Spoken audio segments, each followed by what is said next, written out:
Dan inilah 10 pelajaran yang aku pelajari di tahun 2025. F&B bener-bener red ocean banget. Beloknya ke sini, masuknya ke sini. Angka itu bisa membuat kita nggak buta dan tahu arah bisnis kita ini berjalan ke arah mana. Manfaatin dengan resources yang kamu miliki kayak gitu. Kamu nggak usah. Kita itu punya privilege teman-teman. Ketika kita masih muda, kalau kita salah, kita pasti masih oh nggak apa-apa, keren kamu masih muda, kamu berani mencoba. Itu privilege yang nggak dimiliki oleh orang-orang yang usianya udah 25 ke atas. No matter how smart you are, how hard you work, without God you are nothing. Oke, jadi aku hari ini akan membawakan tema tentang 10 pelajaran yang aku pelajari di tahun 2025 khususnya. Itu ada termasuk membangun sebuah brand Shushu yang seperti tema hari ini, juga ada podcast dan juga ada live lesson. Jujur waktu kemarin aku dikasihin, Valen, ayo ngisi webinar. Aku dalam hati mikir, aduh siapa aku ini, suruh sharing gimana nih? Akhirnya ya udah, ini yang aku bisa sharingkan. Jadi semoga berguna teman-teman. Tapi sebelum itu kita mau perkenalan dulu. Mungkin di sini ada yang belum tahu Shushu, ada yang udah tahu mungkin. Nah, Shushu itu apa sih? Shushu itu adalah minuman susu segar dengan buah asli. Jadi kita memang fresh milk, brand yang membangun berjualan susu kayak gitu. Dan kita pembedanya adalah kita pakai buah asli dan ada jelinya di dalam kayak gitu. Sesimpel itu. Dan kita berangkat dari keinginan untuk menghadirkan minuman yang gak cuma enak tapi juga membawa rasa senang di setiap tegukan. Maka itu lahirlah Shushu dengan tema yang fun dan penuh warna. Jadi sebelum aku bisa menuliskan semua ini teman-teman, aku juga pastinya mengalami proses kayak gitu. Ini videonya aku sambil play aja nih. Shushu anytime and anywhere. With real fruit and smooth milk. A refreshing mix that just works. Get your Shushu fruity milk today and stay refreshed. Ya. Jadi ini adalah video semacam advertisement, video company profile juga dari Shushu yang semuanya dibuat 100% menggunakan AI. Nah, luar biasa sekali. Kalau ternyata di zaman sekarang ini, aku yang nggak punya skill editing, nggak punya skill bukan CapCut, Premiere Pro dan lain sebagainya, ternyata bisa loh buat video kayak gini hanya menggunakan AI teman-teman. Luar biasa sekali. Oke, next kita lanjut ceritakan tentang Shushu. Oke, jadi aku mau breakdown Shushu ini menjadi 3 stage teman-teman. Jadi dari 2023 awalnya pertama kali aku bikin sampai tahun ini 2025. Perjalanannya seperti apa, lika-likunya seperti apa, semoga teman-teman bisa menerima sesuatu, mendapatkan sesuatu dari sini kayak gitu. Jadi kita masuk di early stage ini. Dulu 2023 ini aku cerita sedikit ya. Kita memulai Shushu, aku memulai Shushu bener-bener waktu itu ketika libur SMA. Pasti teman-teman di sini juga ngerasakan gitu. Pas SMA masuk ke kuliah itu kan jedanya lumayan lama dan itu kerasa banget. Ngapain ya? Apalagi dulu waktu itu aku kena COVID juga teman-teman. Jadi aku kena COVID, terus ada libur ini lagi, di rumah itu benar-benar nggak ngapa-ngapain. Yang awalnya aku di rumah juga nonton One Piece. Nah, mungkin di sini ada juga fans One Piece. Aku salah satunya angkatan 2020 juga waktu pandemi kayak gitu. Akhirnya waktu pandemi itu aku juga nggak dapat uang jajan. Nah, aku nggak dapat uang jajan. Di rumah cuman kerjaannya waktu itu maraton One Piece kayak gitu-gitu. Aduh, nggak penting banget lah. Tapi di satu sisi aku juga diajakin temanku untuk jalan-jalan waktu itu. Kita tiap Sabtu nongkrong, jalan-jalan. Waktu itu aku juga ayo pergi kayak gitu. Nah, uang dari mana? Nggak dapat uang jajan, tapi diajak pergi terus. Nah, basically aku juga anaknya ekstrovert, jadi nggak suka juga yang diem-diem di rumah kayak gitu. Maka itu mulai dari situ berangkatlah aku harus cari uang sendiri. Nah, cari uangnya gimana? Nggak langsung ke Shushu, tapi dulu aku sempat juga, kalau buat teman-teman yang tahu di sini, Growtopia. Nah, itu juga salah satu sumber incomeku waktu zaman-zaman itu ya kayak gitu. Oke, kembali lagi ke Shushu. Nggak lama setelah Growtopia kalau teman-teman tahu harganya itu drop terus sampai sekarang. Nah, maka dari itu aku pikir muter otak gimana caranya ya, apa yang bisa aku jual nih, apa yang bisa aku buat waktu itu. Nah, ketika saat itu aku research, aku lihat di TikTok, di Instagram, aku menemukan bahwa ada pangsa pasar yang menurutku ini menarik banget. Yaitu aku lihat pangsa pasar orang-orang waktu habis lari. Apalagi itu kan zamannya banyak banget orang olahraga, ada gowes, lari, pokoknya banyak yang lari pagi. Nah dari situ aku lihat marketnya seperti itu. Nah aku rasa jualan apa ya yang kira-kira cocok, fit dengan kondisi market pada saat itu. Nah nggak ke susu dulu. Dulu awalnya aku juga sempat R&D beberapa teman-teman. Aku juga sempat buat kayak infused water, sempat buat jus. Nah tapi kok aku merasa yang paling aku pede dan yang paling market suka itu adalah produk susu ini. Ini adalah varian yang pertama, Choco Banana dan Original Banana. Jadi ini benar-benar aku R&D sendiri, aku buat gimana caranya supaya enak dan menurutku unik kayak gitu. Jadi dimulai dalam kondisi terpepet, dan ini yang menurutku gongnya, jujur aku juga kalau misalkan disuruh kembali ke masa lalu atau disuruh saat ini melakukan hal seperti ini lagi, aku nggak akan berani. Dulu itu kalau teman-teman yang tahu tinggal di Surabaya, aku tinggalkan di Surabaya Timur. Di situ tuh ada di Pakuan City. Nah, Pakuan City tersebut aku dengan nekat setiap Sabtu Minggu pagi aku jualan pakai motor Vario teman-teman. Pakai motor Vario, bawanya apa? Pakai styrofoam box. Di situ aku mulai jualan, dimulai dari cuman bawa 20, lama-lama nambah. Oke. Jadi dimulai dengan benar-benar kondisi aku itu modal nekat, modal kepepet juga, dan berani nekat sih ya itu tadi. Nah dari situlah muncul lika-liku buat bisnis. Ini ada semua dokumentasinya, ini real teman-teman. Ini teman-teman bisa lihat itu ada open PO pertamaku juga Shushu tanggal berapa itu? Juli 2023. Jadi ini semua benar-benar real, aku nggak ada faking sama sekali kayak gitu. Oke, next. Nah dari situ dikira bisnis segampang itu. Waktu itu emang enak teman-teman, cari duitnya. Enak ya ternyata. Sehari meskipun jualannya cuman waktu itu bisa 30, 20. Terus tapi lama-lama lumayan juga ya, bisa tiap minggu nambah terus kayak gitu. Kebentok. Ternyata ada problem pada saat itu dan aku nggak boleh dimarahin satpam. Nah, itu lucu dan malu sebenarnya teman-teman. Nah, dari situ akhirnya aku mulai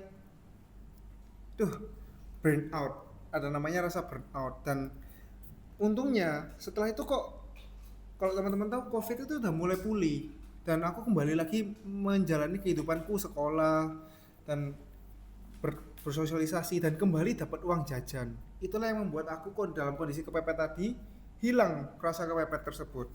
Dapat uang jajan, aku udah bisa jalan-jalan tanpa harus kerja. Nah makanya itu aku bagi Shushu ini menjadi 3 fase teman-teman. Di early stage 2023 sampai akhir dari 2024 itu benar-benar Shushu vakum, ibaratnya kayak gitu. Jadi aku benar-benar udah nggak jualan lagi, aku udah benar-benar stop kayak gitu. Nah tapi apa sih yang membuat aku untuk kok bisa kembali lagi? Nah ini di akhir 2024, tepatnya pada bulan sekitar November Agustusan kayak gitu, aku tiba-tiba diajak event lagi. Aku diajak untuk ayo mbak aku event di Fairway 9 Mall pada saat itu. Jadi itu event pertama Shushu setelah Shushu vakum. Dan di event tersebutlah aku ini benar-benar merasakan namanya sold out, atau benar-benar Shushu ini sampai kehabisan gitu loh. Aku cuman jualan waktu itu 2 jam, 3 jam udah sold out. Nah, dan itu kan aku baru balik. Jadi aku kayak gak berani untuk stok langsung banyak dan lain sebagainya. Benar-benar dari situ kayak wah, semangatku kembali muncul, kembali berapi-api. Terus dari situ aku juga ada namanya rebranding dan repackaging. Karena kita ada penyesuaian untuk harga, untuk mengenai desain dan lain sebagainya. Nah, dari situlah Shushu mulai aktif untuk ikut event, dan kita mulai menemukan jati diri Shushu. Nah, kayak gitu. Jadi diri ini yang dimaksud bukan berarti langsung bukan langsung sempurna, tapi tetap proses yang mengalami percikan api itu kembali. Oke, lanjut ke cerita di tahun ini teman-teman. Jadi di tahun 2025 ini benar-benar kita sebagai tim full mode serius, bisa dibilang kayak gitu. Jadi kita mulai injek dana juga untuk kita lebih sering event, lebih upgrade packaging kayak gitu-gitu.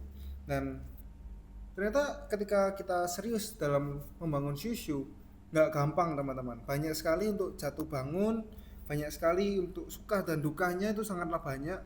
Dan tapi aku belajar banget di tahun 2025 ini untuk bagaimana building a brand, building a team, dan bener-bener namanya kerja yang bener-bener kerja kayak gitu. Dan aku puji Tuhannya bisa hidup dari Shushu secara 100% tanpa uang saku dari orang tua lagi kayak gitu. Ini ada dokumentasinya. Nah, ini adalah co-founderku, pacarku sendiri yang selalu supportive juga, kayak gitu.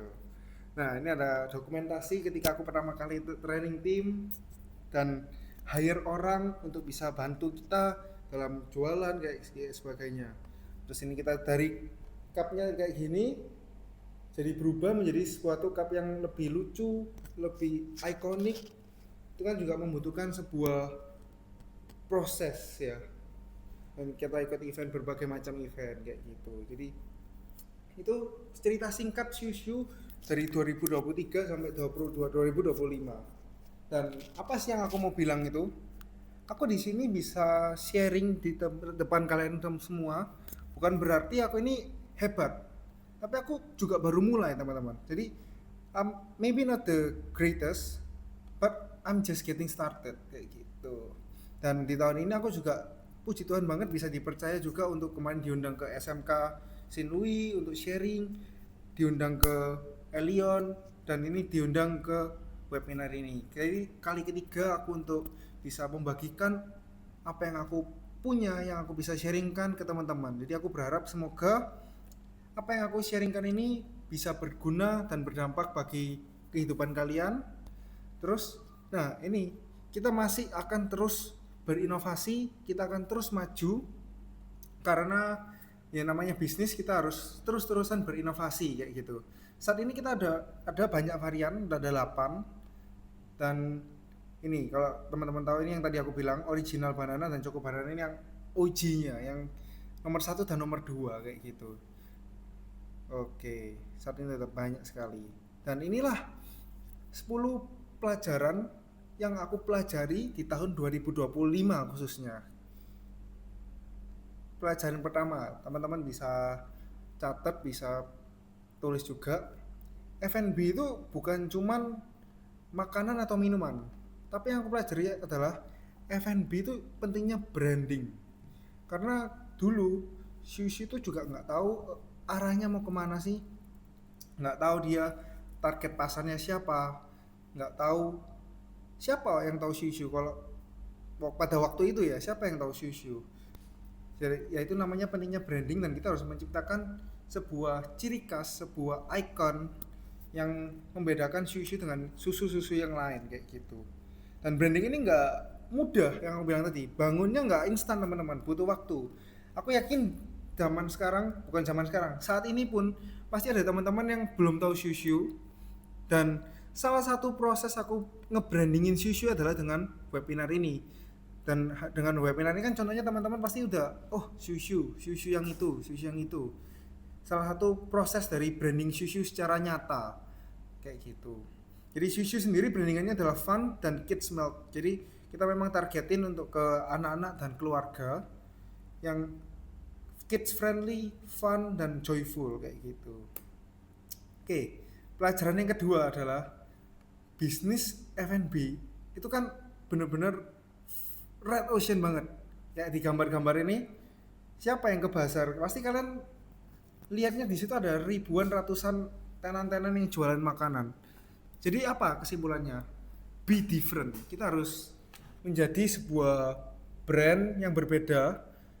Nah, apa yang membedakan tadi? Branding. Makanya itu aku tadi bilang F&B yang paling penting adalah branding. Ketika kita dalam berbisnis, menurutku juga paling penting adalah branding. Coba kalian bedakan lah, kita ambil contoh misalkan tas-tas di pasar Atom sama tas LV atau tas-tas merek China gitu. Bedanya apa? Beda di brand. Brand itu bisa meningkatkan value sebuah barang hingga berkali-kali lipat yang tak ternilai. Kalau brandmu memang sekuat itu dan sebagus itu, maka dari itu kita harus mulai sesegera mungkin. Ketika kita mau mulai bisnis, kita mulai terjun, kita bangun branding. Bahkan branding itu nggak cuma pada bisnismu sendiri, tapi kepada dirimu itu juga adalah branding. Ketika kamu membawakan diri sebagai orang yang mungkin ambis, suka belajar, itu adalah sebuah branding yang kamu ciptakan. Kamu dengan ngobrol dengan orang-orang yang levelnya di atas kamu, itu juga membawa branding kamu sendiri kayak gitu.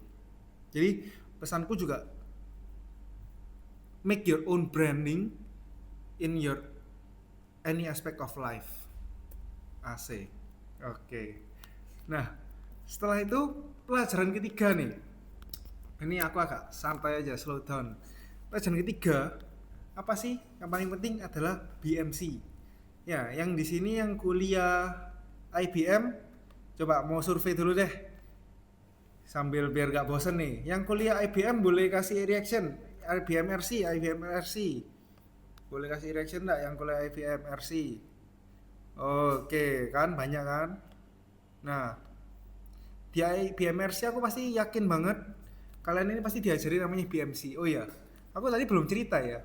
Backgroundku ini bukan IBM RC teman-teman. Backgroundku adalah mahasiswa jurusan ISB. Saat ini aku juga masih kuliah dan kalian pasti mungkin banget sering ketemu aku nanti misalkan di UC kayak gitu. Nah, backgroundku ini bukan IBM RC teman-teman, tapi backgroundku ini ISB. Jadi aku sebelumnya aku nggak tahu apa sih itu BMC, apa sih itu bisnis-bisnis dan lain sebagainya. Aku nggak benar-benar nggak tahu dan aku baru belajar ketika aku melakukan bisnis ini. Dan puji Tuhannya aku juga dibimbing salah satunya di UC Venture ini untuk aku bisa belajar dari senior-senior, belajar dari mentor-mentor yang hebat kayak gitu. Oke, lanjut ya. Lanjut ke BMC. Kenapa BMC itu penting? Ya karena BMC itu adalah dasar dari semuanya. Dari bisnismu, dari BMC yang kamu buat, kamu akan bisa menentukan mengenai harga yang akan kamu pasang, terus target market kamu, terus habis itu juga kamu bisa menentukan pendekatan ke customermu seperti apa, marketmu di mana. Jadi menurutku BMC itu benar-benar penting dan salah satunya aku bisa menemukan atau menentukan Shushu ini atau target marketnya adalah anak-anak itu karena BMC. Dan zaman sekarang itu enak banget. Ini sedikit bocoran aja. Dulu aku waktu brainstorming BMC tentang Shushu itu juga nggak pada saat aku mulai. Kan tadi aku udah cerita, mulainya karena benar-benar kepepet dan nggak ada pikiran untuk wah Shushu ini harus gini. Jadi aku mulai dulu. Setelah aku jalan, aku baru tersandung-sandung, terpintal-pintal, akhirnya kayak disuruh buat BMC, ayo coba buat BMC-mu. Dan itu yang benar-benar buat aku brainstorming sendiri dan juga sama tim. Dan ada namanya ChatGPT atau AI, itu very very helpful teman-teman. Nah, dari situlah aku bisa menentukan bahwa Shushu ini target pasarnya anak-anak ya. Terus kita karena target pasarnya anak-anak, kita bisa beloknya ke sini, masuknya ke sini. Kita juga misalkan kita ikut event, kita bisa ngefilter. Ini cocok nih, eventnya Shushu banget nih. Misalkan eventnya lomba anak-anak banget, lomba mewarnai kayak gitu. Nah, dari BMC itu juga kita bisa menentukan ke depan ini kita mau berjalan ke arah mana sih. Kayak contoh, ini aku spill juga sedikit. Jadi di bulan Januari besok kita itu akan berinovasi lagi. Kita berinovasi dengan membuat event. Kita bikin event untuk lomba mewarnai anak-anak. Dan itulah yang kita dapatkan dari BMC itu tadi. Kita bisa menemukan target market atau target pangsa pasar kita. Oke. Next. Nah, ini pelajaran yang gak kalah penting dan kesalahan juga yang aku lakukan di awal-awal. Fondasi bisnis itu adalah pembukuan dan angka. Kalian kalau mau jadi bisnismen, kalian mau punya bisnis, kalian gak akan bisa menghindari namanya angka. Even meskipun siapa, bos kapal api, bos apapun, pasti mereka cuma lihat angka malah. Mereka memang nggak, kadang malah nggak ngurusi operasional dan lain sebagainya. Mereka cuma lihat angkanya, oh omsetku harus naik pokoknya tahun depan, omsetku harus naik dari tahun lalu kayak gitu. Pentingnya angka itu bisa membuat kita nggak buta dan tahu arah bisnis kita ini berjalan ke arah mana. Maka dari itu aku bilang ke kalian semua, buat kalian yang masih anti-anti sama angka dan bisnisnya masih, pembukuannya masih asal-asalan, better segera diperbaiki karena angka atau bisnismu itu kamu nggak bisa dengan feeling. Misalkan ini kejual, bu puter uangnya, diputar buat beli bahan lagi, dijual lagi, kejual, muter tapi kamu nggak akan tahu misalkan aku bengkak nih bayar kayak karyawan kayak gitu, aku bengkak nih dibayar sewa kayak gitu. Jadi penting banget untuk diperhatikan teman-teman. Oke. Sorry, keluar ya ini ya.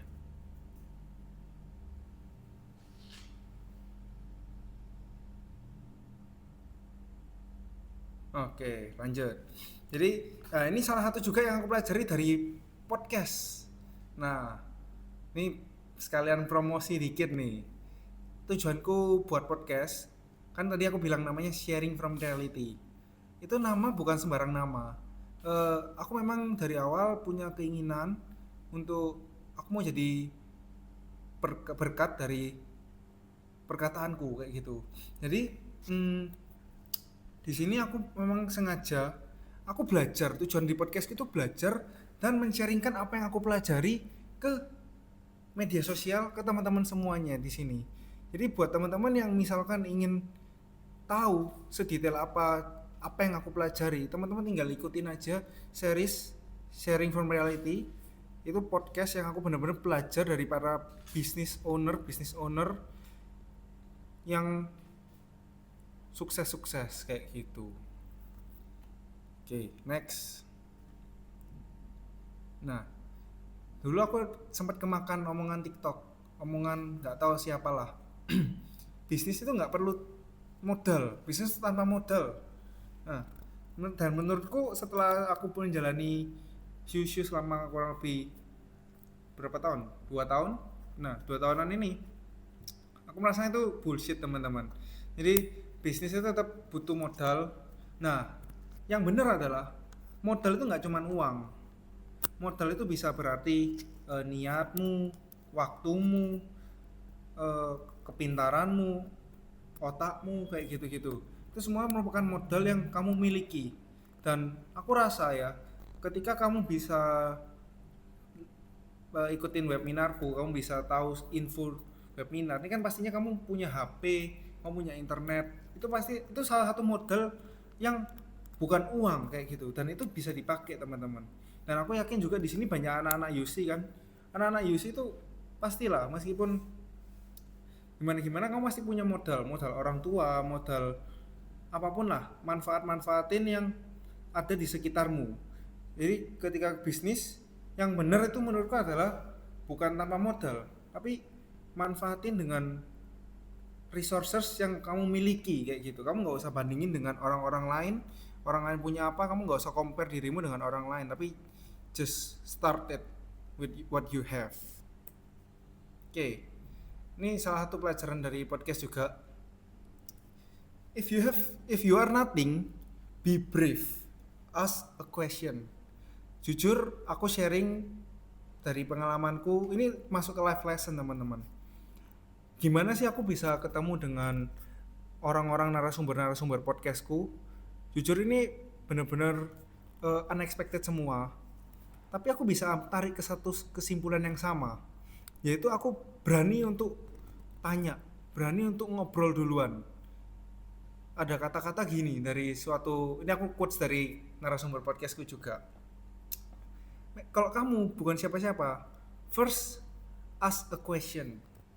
Nah, setelah itu then ask the right question. Nah, ketika kamu udah berani tanya, level selanjutnya kamu harus tanya pertanyaan yang benar, tanya pertanyaan yang sesuai kayak gitu, supaya kamu bisa ngobrol sama orang itu juga enak dan orang nyaman ngobrol sama kamu. Dan yang ketiga, yang paling tinggi, ask a great question.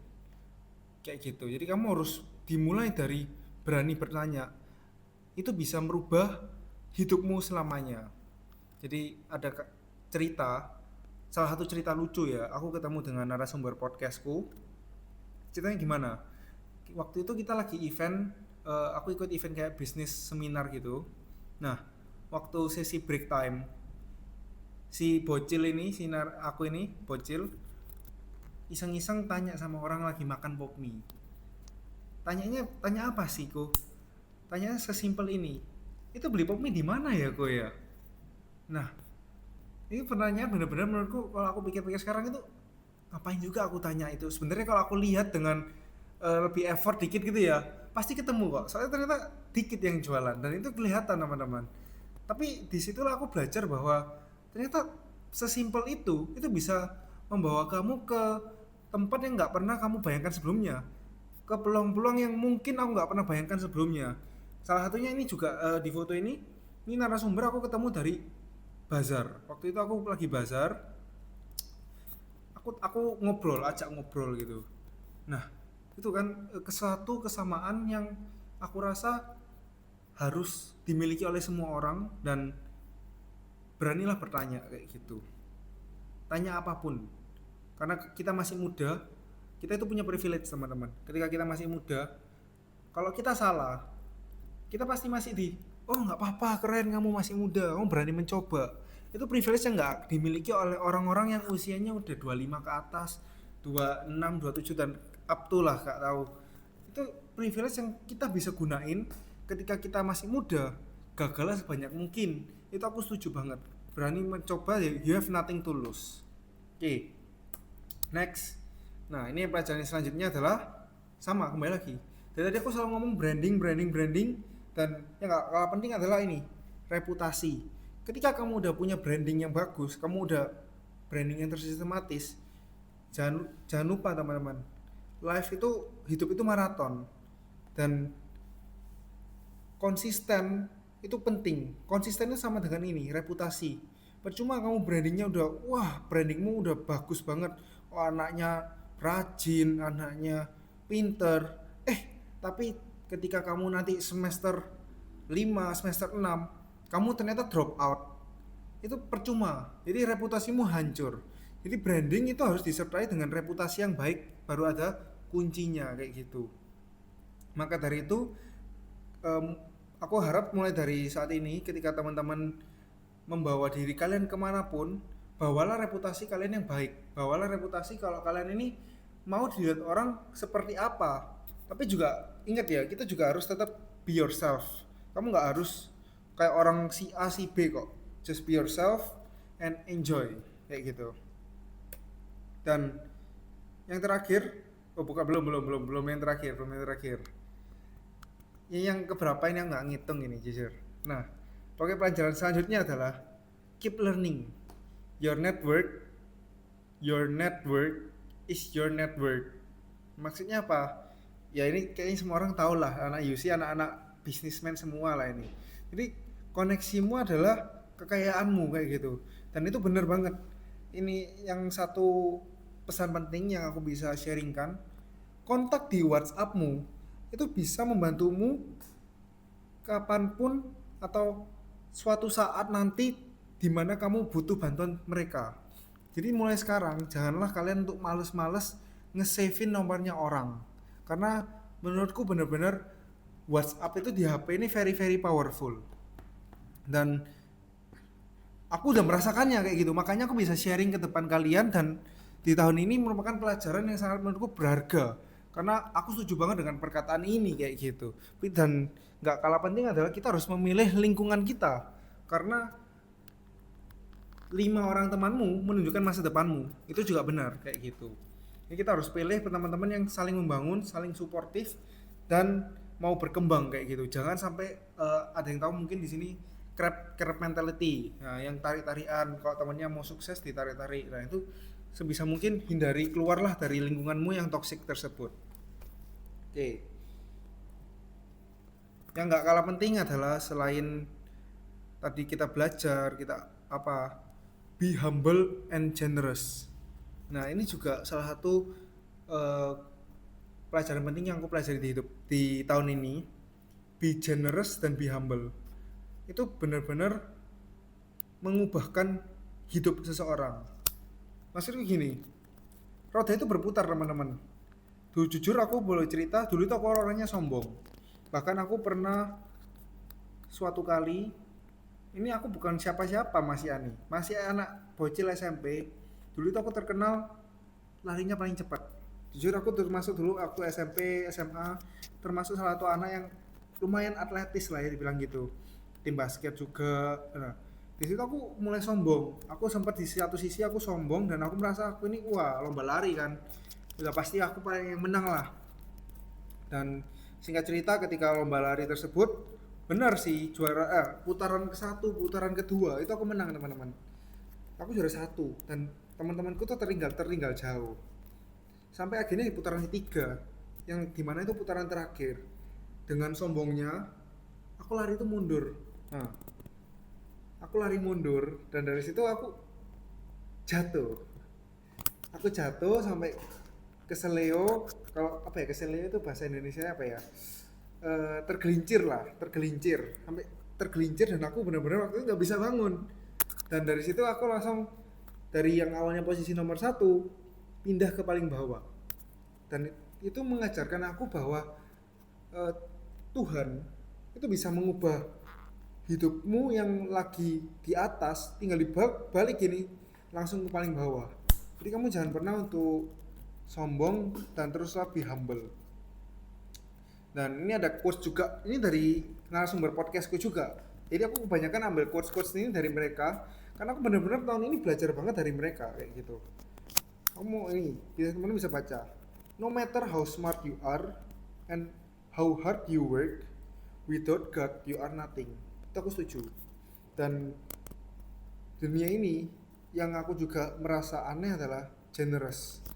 Generous ini aneh banget teman-teman menurutku. Semakin kita memberi, kalau secara logika itu biasanya kita pasti semakin berkurang dong kan kita memberi. Tapi kenyataannya semakin kamu memberi, semakin di bawah tinggi kamu. Jadi kamu di sini belajarlah untuk kita nggak pelit, belajarlah kita itu untuk berbagi. Dan ini aku pelajari juga dan aku sedang lakukan. Berbagi itu nggak cuman tentang uang, berbagi itu nggak cuman materi, tapi berbagi ilmu itu juga suatu hal yang generous kayak gitu. Tuh. Nah, ini yang paling penting juga adalah live at the moment and enjoy every process. Aku tahu setiap kita di sini pasti punya tantangannya masing-masing, punya masalahnya masing-masing, punya prosesnya masing-masing. Pesanku buat kalian semua, enjoy aja. Life is hard memang, life is hard. So, choose your heart kayak gitu. Enjoy every process, dimanapun kalian hidup, pasti ada hal baik yang bisa disyukuri. Gitu aja. Thank you teman-teman semuanya. Semoga sharingku hari ini bisa memberkati kalian semua. Just do your best and let God do the rest. Thank you. Aku kembalikan ke panitia. Wah, luar biasa sekali ya. Terima kasih yang sebesar-besarnya kepada narasumber dan juga bila ada yang ingin mengajukan pertanyaan seputar bisnis kuliner dan dunia F&B, pertanyaan dapat disampaikan langsung dengan menggunakan fitur raise hand atau dapat juga dituliskan di kolom komentar. Yuk yang mau bertanya silakan. Pertanyaan yang pertama. Oke. Kak Valen, industri F&B saat ini sangat didorong oleh tren viral atau FOMO. Bagaimana cara siusiu.id menyeimbangkan antara mengikuti tren viral dengan membangun identitas brand jangka panjang supaya tidak hilang saat trennya surut? Oke, menurutku ini pertanyaan bagus banget teman-teman. Kenapa? Karena memang setuju saat ini orang-orang tuh banyak didorong dengan tren something yang trending, something yang viral kayak gitu. Dan bagaimana cara kita menyeimbangkan mengikuti tren viral dan membangun identitas jangka panjang? Menurutku kita harus punya namanya brand identity yang kuat dulu. Nah, contoh tren FOMO itu kan yang dimaksud di sini apakah kayak misalkan ada matcha nih, kayak kemarin kan matcha lagi trending, banyak orang yang FOMO. Nah, sebagai brand Shushu, ini aku langsung kasih contoh studi case dari praktek Shushu langsung. Ketika ada matcha itu viral dan booming dan lain sebagainya, kita sebagai brand, kan brand identity-nya kita Shushu adalah minuman ke anak yang kids friendly, yang juga rasanya itu aman dan ramah untuk anak-anak dan keluarga kayak gitu. Tapi matcha itu kan berbanding kebalik. Matcha itu kan malah biasanya lebih condong ke pahit, condongnya ke something yang disukai oleh orang-orang dewasa. Nah, dari situ kita menginovasikan bahwa susu juga ngeluarin loh varian matcha, tapi yang cocok untuk anak-anak, cocok untuk yang kids friendly, yang rasanya itu bisa aku bilang nggak pahit, yang cenderung malah ke manis kayak gitu. Nah, dari situ yang mendorong aku yang membuat susu ini tetap mengikuti tren, tapi dia juga nggak kehilangan brand identity-nya sendiri. Jadi kuncinya adalah kamu harus punya brand identity yang kuat, kamu harus punya BMC yang kuat dan punya apa itu namanya kayak pendirian. Kamu harus punya pendirian akan brandmu, nggak boleh brandmu ini mudah kegoyah kayak gitu. Oke deh, misalkan kamu masih lagi masa coba-coba, it's okay untuk kamu trial and error. Kamu coba market A, market B, market C, market anak-anak kamu coba, market orang dewasa, market mahasiswa kamu coba semua. Tapi at the end kamu tetap harus memilih salah satu. Karena ini aku lupa nih tadi. Karena a good branding itu branding yang simple dan spesifik. Kamu nggak bisa branding itu menembak. Aku mau kids friendly and adult friendly, nggak bisa. Kamu harus benar-benar menentukan satu. Contoh kayak sebuah brand ini aku sebut brand minuman ya. Le Mineral. Le Mineral kan kayak ada manis-manisnya, titik. Nah, sama. Kita juga harus bangun branding. Itu yang sesingkat itu, yang spesifik itu, yang mudah dimengerti dan mudah diferensiasi. Jadi memiliki pembeda. Jadi kalau dari jawabanku seperti itu. Apakah semoga menjawab ya? Kalau nggak menjawab boleh tanya lagi sih, Gilbert. Oke, lalu ada 2 pertanyaan lagi nih dari Aldo Wijaya. Ya, bagaimana cara kakak menentukan unique selling point (USP) dari susu.id di awal, mengingat persaingan minuman atau snack kekinian itu sangat ketat? Oke, menarik. Jadi gimana cara kamu menentukan unique selling point? Nah, ini itu pertanyaan yang aku pernah tanyain teman-teman ke narasumber podcastku. Waktu itu aku tanya sama ownernya Mr. Suprek. Nah, teman-teman pasti di sini kayaknya tahu lah ya, ownernya Mr. Suprek siapa. Bukan siapa, maksudnya Mr. Suprek itu apa, kayaknya pasti tahu lah. Nah, jadi yang aku pelajari adalah unique selling point itu nggak melulu tentang the product, tapi servicemu, brandingmu, it's your unique selling point too, kayak gitu. Jadi gimana cara kita menentukan unique selling point yang kuat? Ya kamu harus brainstorming sendiri. Apa kamu mikir kira-kira yang membedakan brandmu dari brand lain apa? Kamu cari kira-kira pembedanya apa? Either itu di servisnya, misalkan kayak contoh ya, kalau susu kita pakai buah asli. Nah, itu adalah suatu unique selling point kita. Tapi misalkan di contoh yang lain, kalau teman-teman tahu ada brand misalkan namanya Mau Minum. Itu brand minuman juga teman-teman. Nah, brand tersebut unique selling point-nya bukan minumannya, dia cuma jual teh, ya teh, milk tea kayak gitu-gitu, sama dengan sekelilingnya. Tapi unique selling point dia adalah di kemasannya. Dia membawa branding kemasan yang lucu, premium, dan harga yang murah. Nah, itulah yang menjadi unique selling point brand tersebut. Jadi kalian harus riset sendiri, mulai dari BMC itu tadi. Makanya aku kan bilang tadi, BMC itu penting banget. Kayak gitu. Apakah menjawab?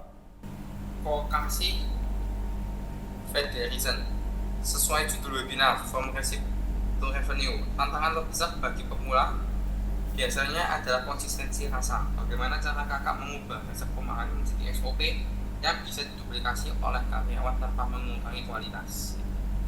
Gampang banget. Caranya gimana ya? Tinggal dituliskan teman-teman. Dituliskan sedetail mungkin menggunakan angka. Nah, ini aku juga belajar dari narasumber podcast. Dia punya restoran teman-teman. Caranya gimana? Caranya adalah kamu harus menghilangkan namanya kata kira-kira. Nah, itu benar-benar dihilangkan dan kamu harus ganti semuanya dengan angka yang jelas, angka yang spesifik.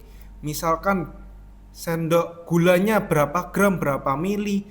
Pokoknya kamu harus pakai ada namanya angka. Maka itu tadi kan bilang, fondasi bisnis adalah angka. Kamu nggak akan bisa lari dari namanya angka, karena angka itu benar-benar sepowerful itu ternyata teman-teman. Jadi waktu kita sekolah matematika dulu nggak sia-sia kayaknya, tapi kita nggak kepake juga kok. Angkanya sih sederhana, nggak pakai kalkulus, nggak pakai macam-macam Pitagoras, itu nggak ada. Jadi cuman tambah kurang kali bagi. Jadi itu kalian harus terapin di bisnis kalian masing-masing menurutku. Gitu aja sih. Pertanyaan dari Andrew Bosalio. Oh, yang ini saya ulangi lagi. Oke. Aku tanya, untuk masuk dalam industri F&B, menurut Bobo, hal apa yang harus difokuskan dulu untuk dibentuk lebih awal? Kualitas, harga, branding, atau partner terpercaya? Oke. Jadi yang menurutku ya, ini based on my opinion. Jadi aku merasa teman-teman, ketika kita berjualan F&B terutama, apa sih yang membuat orang datang untuk cobain itu? Marketing. Nomor satu adalah marketing. Ketika orang udah cobain, orang akan menilai dari produk. Jadi produk dan marketing menurutku itu seperti ayam dan telur. Yang mana duluan? Kalau menurut teman-teman yang mana? Kalau jawabanku produknya dulu. Jadi sebelum kalian buat branding, sebelum kalian untuk keluarin budget marketing, kualitas atau produknya itu harus udah benar-benar matang dan siap dulu teman-teman. Kalau enggak, ya kalian akan jadi yang namanya cuman rame di awal, 3 bulan awal, terus habis itu orang sekali coba kapok. Nah itu yang paling kita hindari, karena bisnis F&B itu red ocean banget. Tadi aku lupa ngomong juga nih, bisnis F&B itu red ocean banget. Barrier to entry-nya itu gampang banget teman-teman. Kamu kalau bisnis bikin F&B, kamu tinggal masak nasi goreng di rumah, kamu jual, kamu marketingin, aku yakin juga pasti laku. Yang pertanyaannya bikin dia balik atau bikin dia sustain adalah kualitasmu dan konsistensimu. Itu tadi. Kualitas, konsistensi, dan inovasi supaya kamu bisa terus mengikuti perkembangan zaman. Itu yang membuat bisnis F&B itu bisa sustain kalau aku bilang ya. Di luar dari branding. Jadi ketika kamu ingin dapetin uang, marketing, tapi untuk kamu bisa sustain, kualitas produkmu tuh harus matang dulu kayak gitu. Jadi kalau menurutku kualitas. Langsung next dari Sharon. Bagaimana cara memviralkan produk di awal-awal? Buka, apakah endorsement itu perlu atau awal-awal kenalin ke orang terdekat saja lalu terkenal dari orang ke orang? Ya, oke, Sharon. Jadi gimana cara memviralkan produk di awal-awal? Yang kamu maksud awal ini seawal apa? Nah, ini yang menjadi sebuah pertanyaan kayak gitu.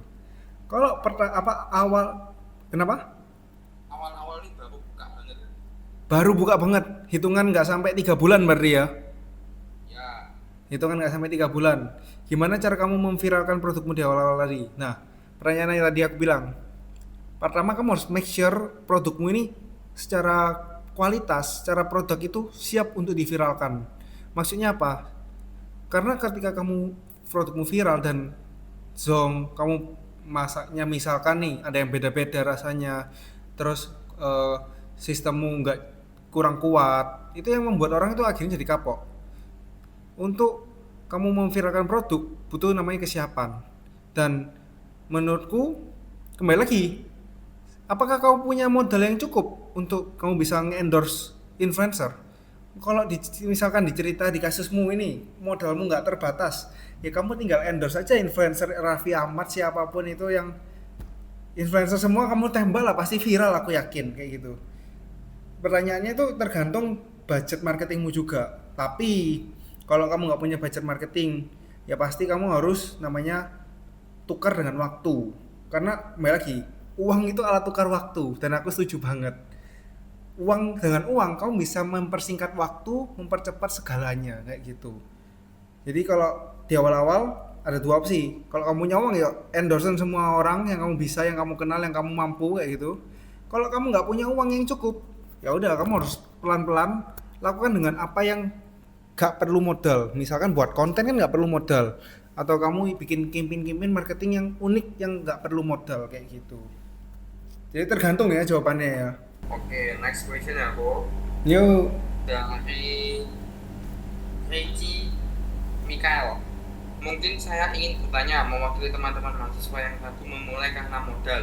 Apakah menurut Kak Valnan bisnis F&B itu harus menunggu modal besar dulu, atau ada strategi lean ramping untuk mulai dari dapur rumah? Oke. Apakah bisnis F&B perlu modal yang besar? Jawabannya kembali lagi. Karena aku tadi udah bilang, uang itu digunakan untuk membeli atau mempersingkat waktu. Jadi ketika kamu punya uang yang besar, kamu bisa mempersingkat waktu bisnismu ini untuk sukses. Sedangkan ketika kamu nggak punya uang yang besar, kamu harus step by step, ada namanya proses. Dan itu namanya proses organik, teman-teman. Ketika strategi lean, kalau bisnis F&B, sorry. Kalau mulai bisnis F&B apakah nunggu modal besar? Ya enggak, jawabannya enggak banget. Tapi apakah ada strategi lean? Pasti ada. Jujur aku waktu mulai Shushu ini benar-benar nol modal, teman-teman. Aku cuman waktu itu beli, ini yang beli dari uangku sendiri ya. Sisanya kan kayak misalkan blender, aku udah privilege, orang tua aku punya blender kayak gitu. Sesimpel itu adalah sebuah modal yang mungkin ada orang yang nggak punya blender, kita kan nggak pernah tahu kayak gitu.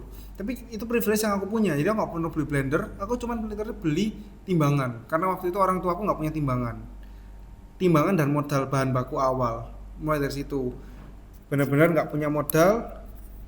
Dan yang aku pelajari, ketika kamu mau besarnya cepat, suntik modal, itu dia. Makanya ketika aku mulai pede dengan oke, ini bisnis aku bisa melihat lah, Shushu ini bisa kasih return aku sekian persen, oke, aku berani suntik modal kayak gitu. Jadi kalau aku tipe yang jalan dulu, ketika aku bisa lihat ini bisnis menjanjikan dan prospek, aku berani kayak gitu.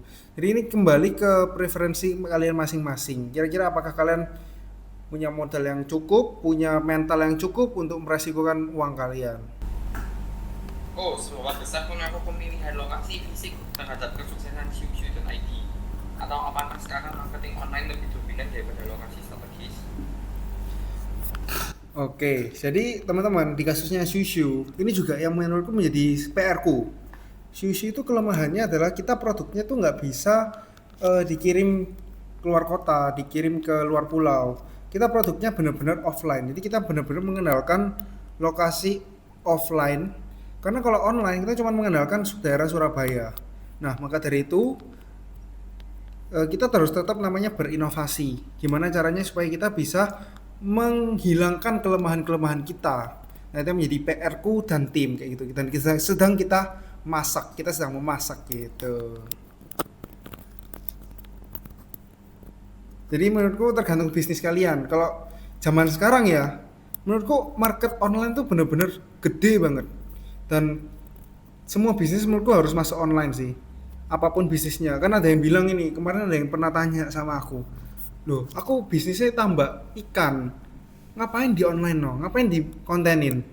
Salah, menurutku ya semua bisnis kamu harus onlinein, karena dari online itu kamu orang bisa tahu dan punya branding itu tadi. Misalkan Steven yang punya tambak, ketika ada orang restoran yang mau beli, datanya ke Steven, itu salah satu branding yang personal branding itu tadi. Ini branding nggak cuma brand, tapi yourself juga harus punya branding. Oke, so banget sih, Bu. Nah, habis itu kita langsung next ya, Bu. Vini Madison L. Koharen izin bertanya, sebagai young entrepreneur, apa ketakutan terbesar kakak saat pertama kali mulai bisnis, dan bagaimana cara mengatasi saat itu? Gimana itu, Bu? Oke. Ketakutan terbesar, semua orang menurutku beda-beda ya. Tapi waktu itu aku takut rugi. Nah, jadi aku ini takut rugi, teman-teman. Makanya itu aku di awal aku nggak berani langsung kayak suntik modal besar kayak gitu. Aku mulai dengan kecil-kecil. Tapi ketika aku lihat, ini berpeluang, aku baru berani suntik modal kayak gitu. Jadi gimana cara ngatasinya? Kalau aku ya jalani aja dulu. Ketika kamu by the time, kamu akan tahu kok. Ini tuh bisnis kesusahannya seperti ini, cara mengatasinya seperti ini, dan dari pengalaman-pengalaman tersebut yang membentuk dirimu berada di titik ini kayak gitu. Jadi just do it lah kata itulah kata brand. Sampai. Nah, lalu ini Vini Madison L juga nanya lagi. Boleh. Oh, pertanyaan terakhir dong. Kalau boleh minta satu keyword atau pesan singkat untuk kami semua di sini yang ingin memulai bisnis F&B di tahun 2026 nanti, apa itu? Oke, pesan terakhir satu keyword nih. Motivasi. Oke. Mulai aja dulu. Ketika menghadapi tantangan dan cobaan, jangan mudah menyerah. Dulu kesalahanku adalah aku menyerah dan aku sempat burn out. Ingat teman-teman, life is marathon. Even aku ngomong di sini, aku juga harus menjaga bahwa aku ini jangan sampai burn out lagi, jangan sampai aku ini menyerah lagi, dan jangan sampai aku berhenti. Intinya dalam hidup ini kamu teruslah melangkah. Katanya ini ada, aku pikiran quotes bagus nih. Katanya kesuksesan itu bukan dari satu langkah besar yang berhasil, tapi itu adalah dari kumpulan ribuan langkah-langkah kecil yang bisa gagal bisa berhasil. Jadi kuncinya adalah stay konsisten dan jalanlah terus kayak gitu. Kata-kata hari ini guys.